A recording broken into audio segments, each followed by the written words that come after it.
welcome back to the Limited Queue. Today, we're going to talk about options, but not stock options. We're going to talk about options that you have when buying. One thing I was thinking about was I had a good friend that wanted to buy 4 Skyclave apparitions before Modern happened. So, Skyclave apparition is the 3-drop white creature that exiles something with CMC4, ETBs, and then blah blah blah. It's apparently decent white removal. I don't think it's that viable of a card, but moving on. My friend purchased 4 Skyclave apparitions, regular, no frills, for about $12 each. And he thought he got a good deal. He's like, oh, they're about to spike, Modern's coming up. And compared to what I had said earlier, yeah, he was right. I mean, Modern is, reopening's happening. Modern is going to explode in popularity again. Lots of things are going to be moving in the right direction. As paper events start to open. Yesterday, WotC announced that they are endorsing paper events for Japan and Africa. I don't really know how many Africans were playing anyway. But it's a start. And as things are about to move, people are starting to gear up and getting ready to get their things together. Makes plenty of sense. Skyclave Apparition was my friend's spec. He bought 4 of them. He thinks he's a genius because they're about to go up in value. I said to him, how would you have liked to get 1 free Shark Typhoon and 2 free Dream Trawlers for every 2 Skyclave Apparitions that you purchased? And he said, that sounds great, haha, that deal doesn't exist. What my friend didn't know is that he had options. If he had done a hint of research, he would have found that Skyclave Apparition was printed in the recent blue and white Challenger deck. These Challenger decks are currently $22 or $24. If he had bought Challenger decks for the exact same price, for every 2 Skyclave Apparitions, you get 2 Skyclave Apparitions in the Challenger deck. If he had bought 2 Challenger decks, he would have gotten 2 free Shark Typhoons, he would have gotten 2 free Dream Trawlers, and I think the Drown in the Lock is in the black-blue one. I don't know the complete deck list by heart, but he would have gotten approximately an additional $25 in value on his $80 purchase, which if you think about it, is a 25% discount or a 25% loss if he didn't buy it, because he didn't. So my friend's SOL, because he didn't know that he had different options and availabilities to buy. What that got me into looking at other Precon decks and what's available right now. Are there other opportunities to turn a profit? The answer is yes, there are. The market is moving in 2 different directions depending on the age of the product.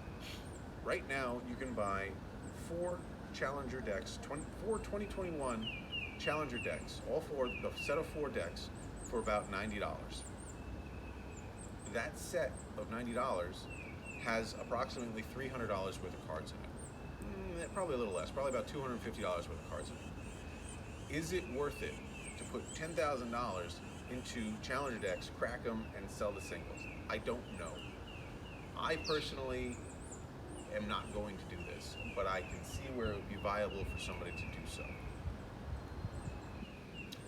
If you did, you could probably double your money after shipping and fees on all of these cards.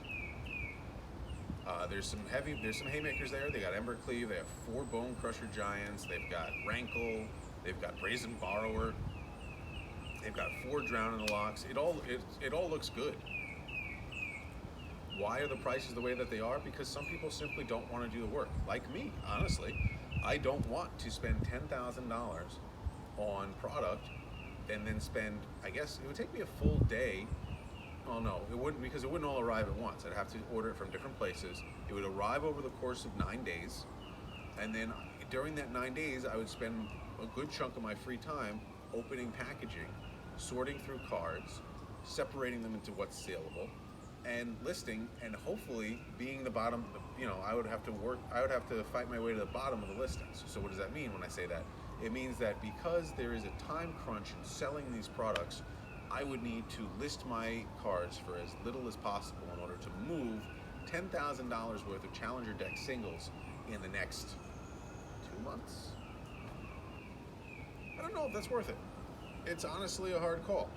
What do you think? But it's a proposition. If you're sitting at home and you got nothing, I mean, this is my personal life that I'm saying. I've got stuff going on where I don't have it. But if you had a week or two to yourself with somebody that wasn't, on your case about getting anything done, if you have a few responsibilities and an extra $10,000, honestly, I think it's pretty hard to break even.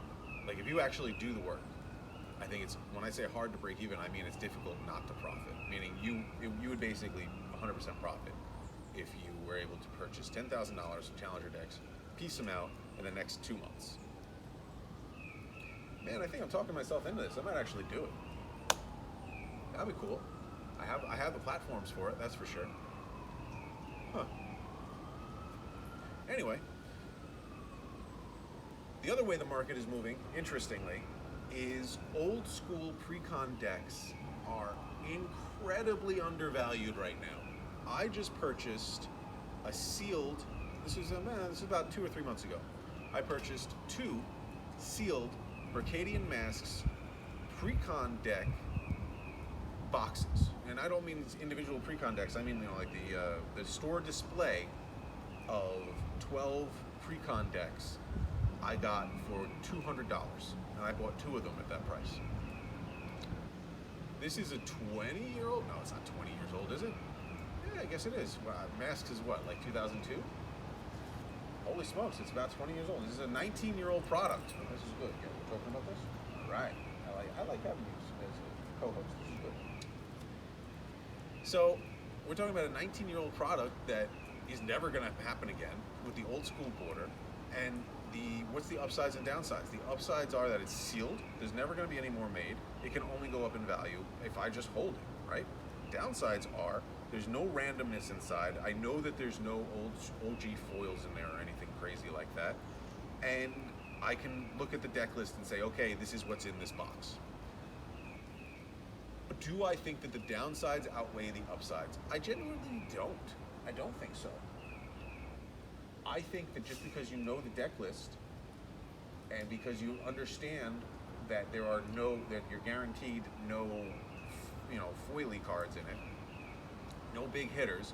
I took a quick look through the deck list even before I bought it. I think one of the most expensive cards in there is like $6, but it's not like those cards are ever going to be printed again in that border or frame. I don't think, I did double check, there are no Mercadian Mass reserve list cards, so there's no reserve list cards in them. But still, I have a sealed 19-year-old box of a Magic product that I bought for $200.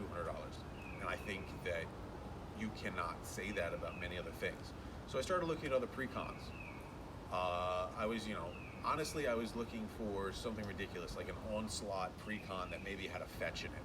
Because those Precons are right now going for like $20.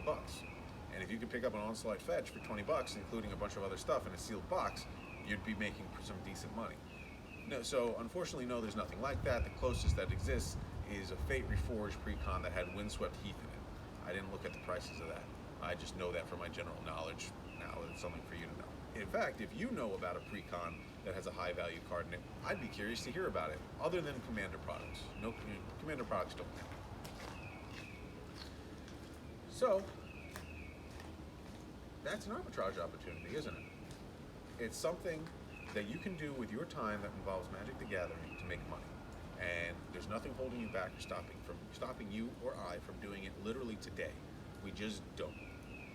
And maybe we're dumb. You and I are both dumb. I mean, I don't know.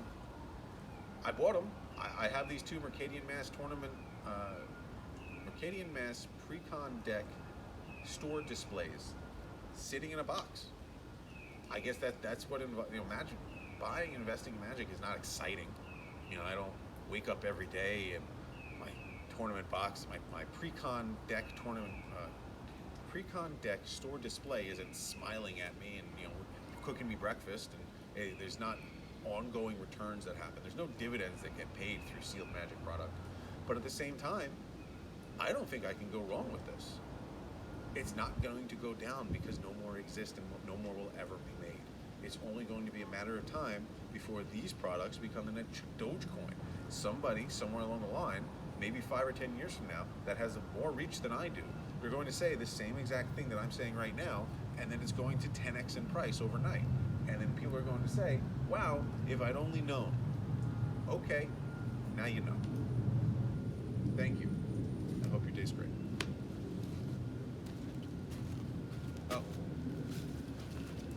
Just like my friend who bought the Skyclave Apparitions, now he knows about the Precon.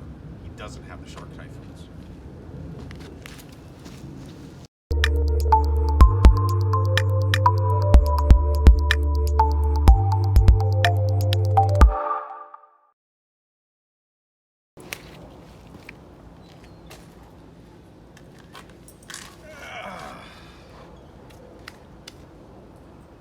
Shit, this is cool. I like this new thing.